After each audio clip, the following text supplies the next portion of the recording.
Hello, world and universe. Welcome to the Trevor Donald Experience. Manifest your truth.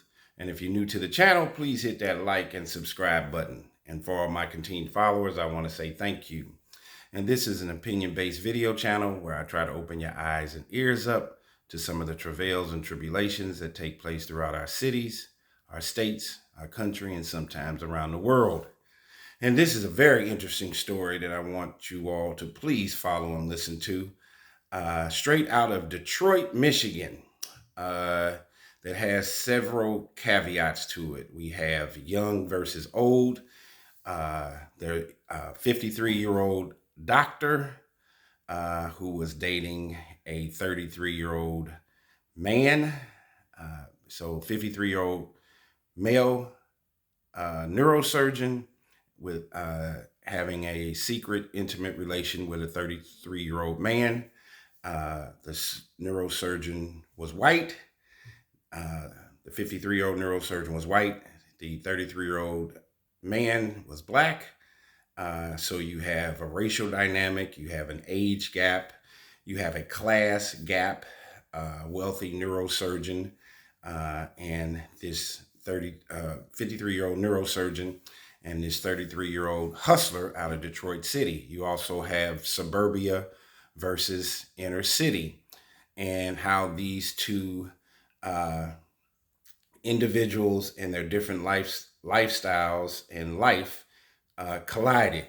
And of course, it did not end well. And unfortunately, the 53-year-old neurosurgeon lost his life, allegedly at the hands of the 33-year-old black man from Detroit City.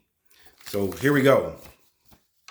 Man who allegedly had intimate relationship with neurosurgeon charged with his murder. Arrest made in killing of Detroit neurosurgeon who was shot, then dragged naked to attic crawl space. Beloved Detroit neurosurgeon Dr. Devin Hoover was found dead on April 23, 2023, in the stately home he loved so much.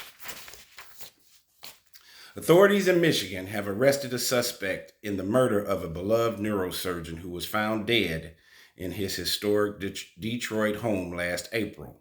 On Wednesday, August 7th, Wayne County prosecutor Kim L. Worthy announced at a press conference that Desmond Burke had been charged with first-degree premeditated murder, possession of a firearm by a felon, larceny of over $20,000, and other related criminal offenses.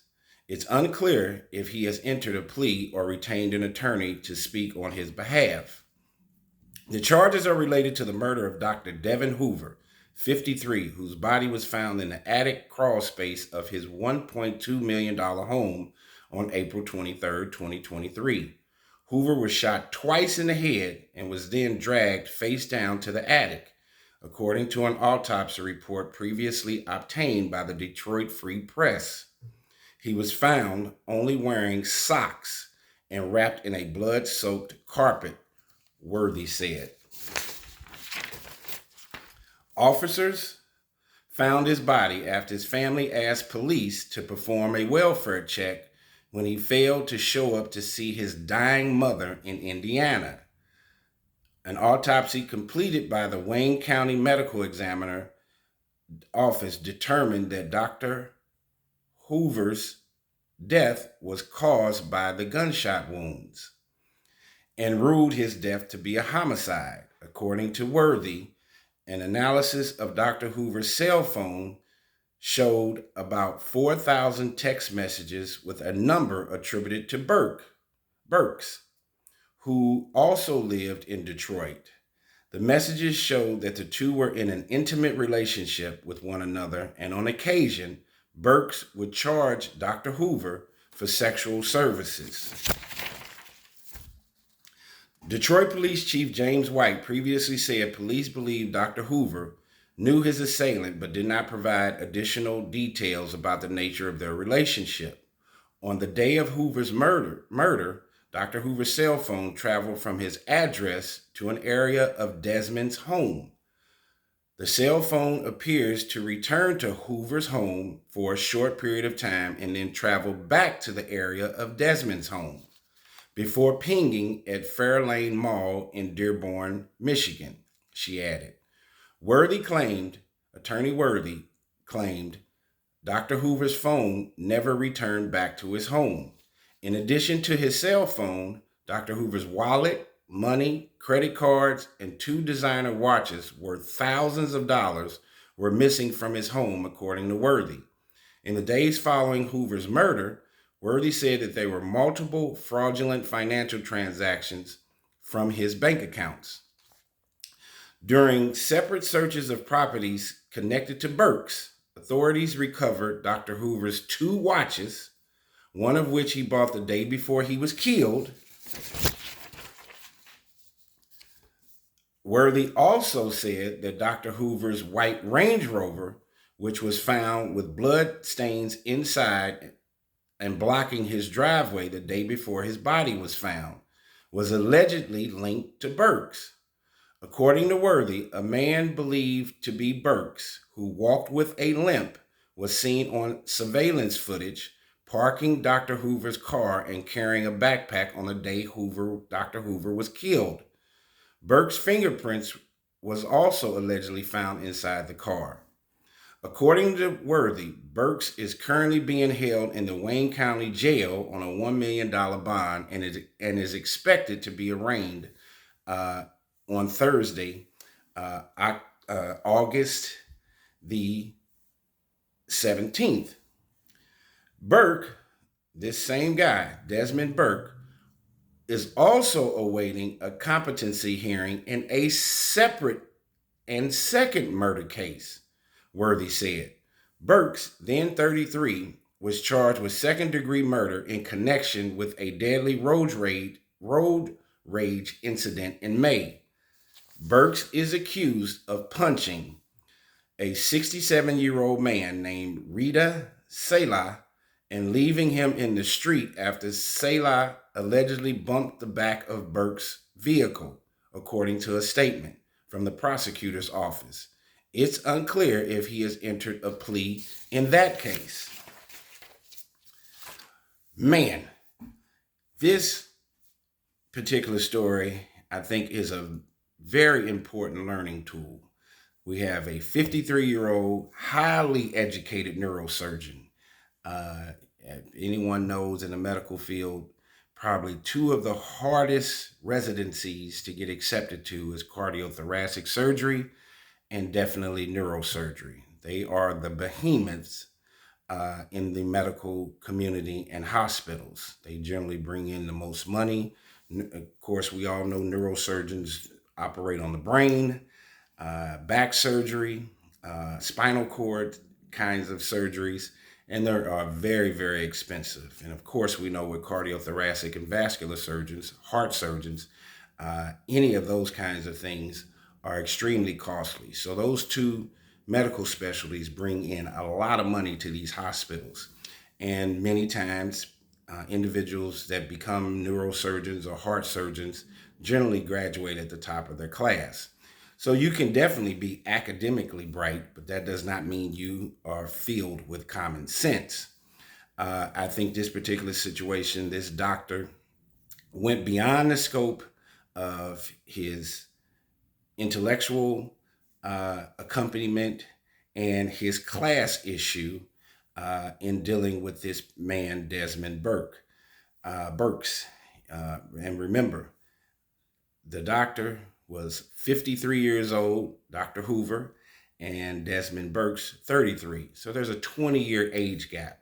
So not only do we have this intellectual disparity between the 2 individuals, economic disparity between the 2 individuals, which I think plays the most important part on why Desmond Burks, the 33-year-old black man, decided that he could take advantage. I think he looked at Dr. Hoover as a quick lick.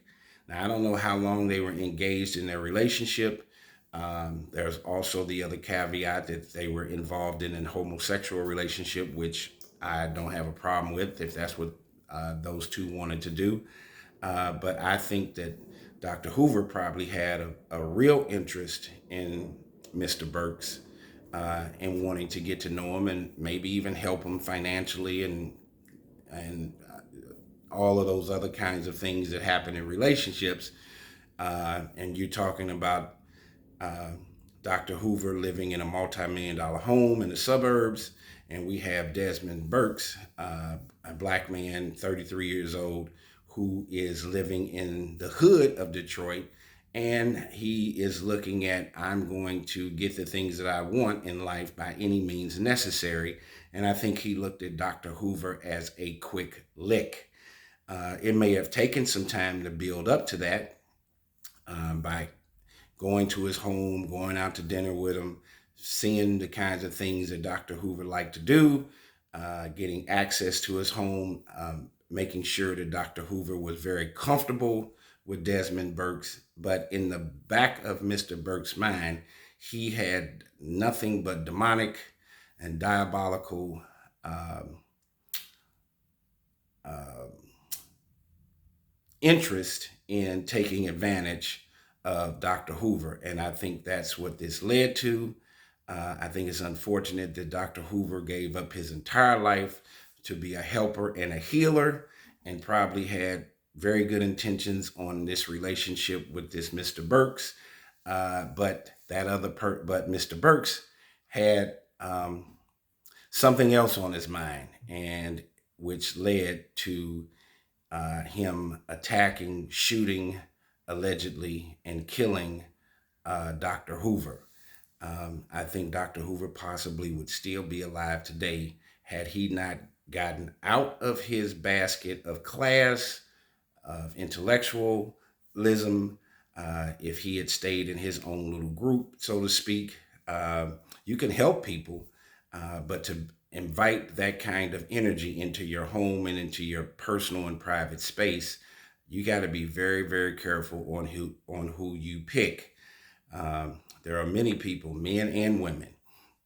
I don't think this happened just because he's a man. Women do it too, where Dr. Hoover had an appropriation for trying to do something good and have a real relationship with this guy, but Desmond Burks had some other ideas in his head, which eventually led to him allegedly shooting Dr. Hoover twice and then dragging him and burying him in a crawl space in Dr. Hoover's own attic. Also, it shows you that that was not the first case of alleged homicide with Desmond Burks. As you hear in the end of that story, Desmond Burks also had a vehicular incident where somebody bumped his car, and then he gets out of the car and he punches a 67-year-old man in the face and head, and then that guy ended up dying. So that homicide took place in very close time frame of him also killing Dr. Hoover. So this gentleman had no intention on living his life in a positive and righteous way. He evidently must have dealt with anger issues and whatever life circumstances had brought to himself that he was going to take it out on individuals by any means necessary.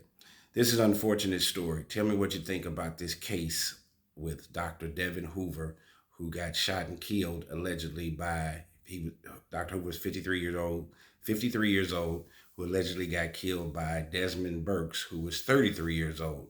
Different class individuals coming from different walks of life, and their journey towards success was on different paths, and it ended up colliding, leading to homicide.